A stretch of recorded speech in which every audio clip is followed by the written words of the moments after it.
Hello friends, എല്ലാവർക്കും movie talks and റിവ്യൂവിന്റെ പുതിയൊരു video ഇട്ടു. അപ്പോൾ ഇന്നത്തെ വീഡിയോ ഭാഗത്ത് നമ്മൾ പറയാൻ പോകുന്നത് പ്രേമലു എന്ന് പറയുന്ന ഏറ്റവും പുതിയ മലയാള സിനിമയുടെ ശനിയാഴ്ച ദിവസത്തെ ബോക്സ് ഓഫീസ് കളക്ഷൻ റിപ്പോർട്ടാണ്. അപ്പോൾ വീഡിയോ ഇട്ട് പോകുന്നതിന് മുമ്പിട്ട് ആദ്യമായിട്ട് ചാനൽ കാണുന്ന സുഹൃത്തുക്കാണെങ്കിൽ പുതിയ സിനിമാ വിശേഷങ്ങൾ ആദ്യം തന്നെ അറിയാൻ വേണ്ടി ഇപ്പോൾ തന്നെ ചാനൽ സബ്സ്ക്രൈബ് ചെയ്ത് വെക്കുക. നസ്ലിം, മമതാ ബജി തുടങ്ങിയവരെ കേന്ദ്ര കഥാപാത്രമാക്കി ഗിരീഷ് ഷെഡി ഡയറക്ട് ചെയ്ത ചിത്രമാണ് പ്രേമലു എന്ന് പറയുന്ന സിനിമ. മികച്ച ഒരു കളക്ഷൻ തന്നെയാണ് ചിത്രത്തിന് ആദ്യ ദിനം മുതൽ കളക്ട് ചെയ്ത് സാധിച്ചിട്ടുണ്ടായിരുന്നു. മലയാള സിനിമകളുടെ എക്കാലത്തെയും വലിയൊരു വിജയമായിട്ട് പ്രേമലു എന്ന് പറയുന്ന സിനിമ മാറുകയാണ്. ഇപ്പോഴത്തെ ചിത്രത്തിന്റെ ശനിയാഴ്ച ദിവസത്തെ ബോക്സ് ഓഫീസ് കളക്ഷൻ റിപ്പോർട്ട് കണ്ട് കണ്ണുകളിരിക്കുന്ന സിനിമാ പ്രേമികൾ.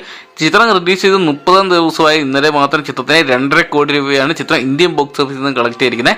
കേരള ബോക്സ് ഓഫീസിൽ നിന്ന് മാത്രം ഏകദേശം 1.5 കോടി രൂപ കളക്ട് ചെയ്ത ചിത്രം 45 ലക്ഷം രൂപയോളമാണ് ചിത്രത്തിന്റെ തെലുങ്ക് പതിപ്പ് ആന്ധ്രയിൽ നിന്ന് കളക്ട് ചെയ്തിരിക്കുന്നത്. എന്തൊക്കെയാണ് ചിത്രത്തിന്റെ 30 ദിവസത്തെ ഇന്ത്യൻ കളക്ഷൻ റിപ്പോർട്ട് പുറത്തു വരുമ്പോൾ 2.5 കോടിയും world wide box office collection ഏകദേശം 3 കോടിയും മറികടന്നിരിക്കുകയാണ്.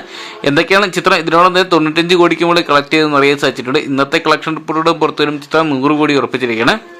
കേരളത്തിലെ പോലെ തന്നെ ചിത്രത്തിന്റെ തെലുങ്ക് പതിപ്പിന് മികച്ച അഭിപ്രായം തന്നെയാണ് ആന്ധ്ര, തെലങ്കാന തുടങ്ങിയ സംസ്ഥാനങ്ങൾ നേടിയെടുക്കാൻ സാധിച്ചിരിക്കുന്നത്. അതുകൊണ്ട് തന്നെ ചിത്രം 100 കോടി ഉറപ്പിച്ചിരിക്കുകയാണ്. വരും ദിവസങ്ങളിൽ ചിത്രം ഇനി ഈ ഒരു വിജയത്തുടർച്ച കണ്ടിന്യൂ ചെയ്യുമെന്ന് കണ്ടു തന്നെയാണ്. എന്തൊക്കെയാണ് നമുക്ക് കാത്തിരിക്കാം.